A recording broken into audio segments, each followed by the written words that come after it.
मुफ्ती तारिक मसूद के बयानात के लिए मुफ्ती साहब के ऑफिशियल चैनल मुफ्ती तारिक मसूद स्पीचेस को सब्सक्राइब करें। दूसरी तरफ हमारे गैर मुकल्लिदीन हजरात हैं जो हर चीज में कुरान हदीस का हवाला मांगते हैं, हालांकि इनको ये नहीं पता कि कौन सी चीजें ऐसी हैं जिनमें हदीस का मुतालबा जायज नहीं है, क्योंकि उस बारे में हदीस है ही नहीं सिरे से, बल्कि उसका ताल्लुक है इज्तिहाद से। तो जब इज्तिहाद होगा तो इज्तिहाद तो हो ही इसलिए रहा है कि हदीस नहीं है, इज्तिहाद तो हो इसलिए रहा है कि यहां क्या है, हदीस नहीं है। तो उसमें वो हदीस, इसकी मिसाल ऐसे जैसे जमातुल मुस्लिमीन वाले कहते हैं कि जो हनफी लोग कहते हैं कि एक दिरहम के बकदर नजासत लगी हो, इससे कम कम तो मुआफ है, इतनी नजासत मुआफ नहीं है, इससे कम मुआफ हो जाएगी। वो कहते हैं इसकी क्या दलील है कुरान और हदीस में कि एक 5 रुपए के सिक्के से कम अगर नजासत लगी हो तो माफ है, ये दलील क्या है? अब आप हदीसें तलाश करते रहो, क़यामत तक आपको कोई हदीस मिलेगी नहीं, क्योंकि तो वो कहते हैं जब कोई हदीस ही नहीं है तो फिर तुमने ये मसला कहां से निकाला, इसका मतलब तुम तो बिदअती हो। तो मेरे ऐसे जमातुल मुस्लिमीन वाले से एक बहस हो रही थी इसी, तो उसने यही पेश कर दी कि इमाम हनीफा ने लिखा है कि यानी एक दिरहम से कम नजासत माफ है, तो तुम इमाम हनीफा की अंधी तकलीद कर रहे हो इस बारे में, और इसके कोई हदीस दिखाओ। तो मैंने कहा आप कोई कुरान की आयत बताएं, आपका मसलक क्या है? उसने कहा हमारे पास कुरान की आयत है, वो सियाबा का फतहिर, अपने कपड़ों को पाक रखो। तो उसमें तो दिरहम और कम दिरहम की कैद नहीं है ना, तो इसमें तो कोई कैद नहीं है कि इतनी पाक रखो, बिल्कुल पाक रखो बस। तो निजासत थोड़ी हो ज्यादा हो एक ही हुक्म है, मतलब उसका ये था। अब यहां पर गड़बड़ क्या होती है, हमारे यहाँ हदीसें तलाश करना शुरू कर देते हैं, जब नहीं मिलती तो फिर ज़ईफ़ हदीस को सही साबित करने की कोशिश। इसमें बिल्कुल आपको टेंशन लेने की जरूरत नहीं। आप उससे बोलो कि कुरान साफ कह रहा है मा जअला अलैकुम फिद्दीन मिन हरज, अल्लाह ने तुम्हारे दीन में तंगी, बोलो ना, नहीं रखी। अगर निजासत की थोड़ी सी मिकदार भी माफ नहीं है तो शायद किसी के कपड़े भी दुनिया में पाक ना हो, फिर कुछ ना कुछ एक आध छींट गटर का, पेशाब का, ना चाहते हुए भी कुछ ना कुछ तो लगता ही है। ये मुशाहिदे पर मबनी एक हकीकत है, इसका कुरान और हदीस से ताल्लुक नहीं है। अब वो इसमें भी हदीस मांगते कि हदीस में दिखाओ कि थोड़े से कपड़े तो हर आदमी के नापाक होते हैं, ये हदीस में थोड़ी, ये तो मुशाहिदे से दिखाएंगे ना। तो इससे पता चलता है कि कुछ ना कुछ मिकदार, बहरहाल क्या है, हर चीज में एक मोतद भी, शरीयत का उसूल भी, हर चीज में एक निसाब होता है। ज़कात फर्ज है, हर एक पर थोड़ी एक निसाब है उसका। नमाजें फर्ज है, एक मिकदार है उसकी। रोजे फर्ज है, एक मिकदार है। तो नापाक कपड़ों में नापाक की तारीफ कब सादिक आएगी, उसकी भी एक क्या है, मिकदार है।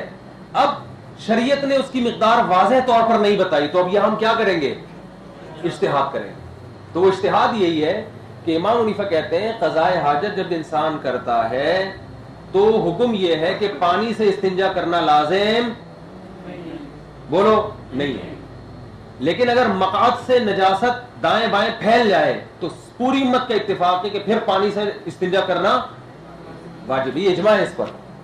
तो इससे पता चलता है मकात के बराबर अगर निजासत फैल जाए तो वो मोतद भी नजासत है। इसकी नजीर हमें इस्लाम में मिलती है। अब वो जगह जगह मकात का नाम लेते कि मकात एक गंदा लफ्ज है, तो उसको एक दिरहम से ताबीर कर दिया उन्होंने, ठीक है ना, ताकि बार बार उधर लोगों की खोपड़ी ना जाए। वो ताबीर किससे कर दिया भाई, एक दिरहम के बकदर, वरना उसूल क्या है कि मकात के बराबर अगर नजासत फैल जाए तो वो माफ नहीं है, उससे कम कम हो तो माफ है। मकद का नाम लेने के बजाय नाम दिरहम का लिया जा रहा है कि दिमाग उधर क्यों जाए, बार बार हथेली की गहराई का नाम ले लिया जाता है, भाई इसके बकदर, इस तरह बताया जाता है। तो अब उसमें मैंने उससे कहा कि मैंने कहा हमारी नजर में एक दिरहम के बकदर इससे कम कम मुआफ है, इसकी हमारे पास शरीयत में ये मिसाल मिलती है। आपके यहां कितनी मिकदार मुआफ है, आप इस पर कोई ज़ईफ़ हदीस हमारे सामने पेश कर दो, सही तो दूर की बात, वो क़यामत तक पेश नहीं कर सकेगा। तो खुद तो इज्तिहाद कर रहा है बगैर किसी दलील के, और हम जब इज्तिहाद कर रहे हैं जिसकी हमारे पास शरीयत में कोई असल है वहां से ले रहे हैं, तो उसको बिदअत कह रहे हैं। समझते हो, नहीं समझते? इसकी एक और मिसाल है, ये जो खवातीन और मर्द और औरतों की नमाजों में फर्क के बारे में कहते हैं कि कोई हदीस दिखाओ कि औरत, मर्द यहां हाथ बांधेगा और औरत यहां बांधेगी। कोई हदीस दिखाओ कि औरत अपने दोनों पांव नमाज में मिला के खड़ी होगी। कोई हदीस दिखाओ कि औरत اپنے بازوؤں کو زمین پہ بچھائے گی.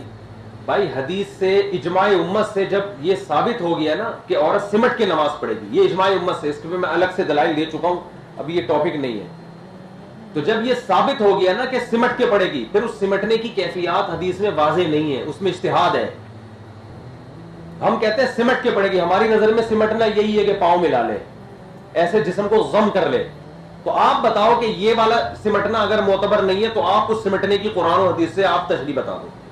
یہ لوگ سوال قائم کرتے ہیں کہ عورت کندھے تک ہاتھ اٹھائے گی, حدیث پیش کرو اس پہ. عورت یہاں ہاتھ باندھے گی, حدیث پیش کرو. عورت پھر رکوع میں تھوڑا جھکے گی, زیادہ نہیں جھکے گی, حدیث پیش کرو. اور پھر ان کے لوگ بڑے متاثر ہوتے, دیکھو کسی مسئلے پر حنفیوں کے پاس, شوافی کے پاس کوئی حدیث نہیں ہے. حدیث بھائی ایک ایک چیز پہ نہیں ہوگی, حدیث سمٹنے پر ہے. اب سمٹنے کی کیفیات ہماری نظر میں تو یہ ہے, آپ کی نظر میں کوئی صحیح کیفیات ہو تو آپ بتا دو, ہم اس پہ ایمان لے آئیں گے. نہ آپ وہ ہمیں کوئی دوسری بتا رہے ہو, نہ یہ والی کرنے دے رہے ہو, تو اس کا مطلب سمٹنے کے قائل نہیں ہو. اور سمٹنا اجماع امت سے ثابت ہے, پوری امت کا اجماع ہے کہ عورت سمٹ کے نماز پڑھے. سمجھتے ہو؟ چلو آگے.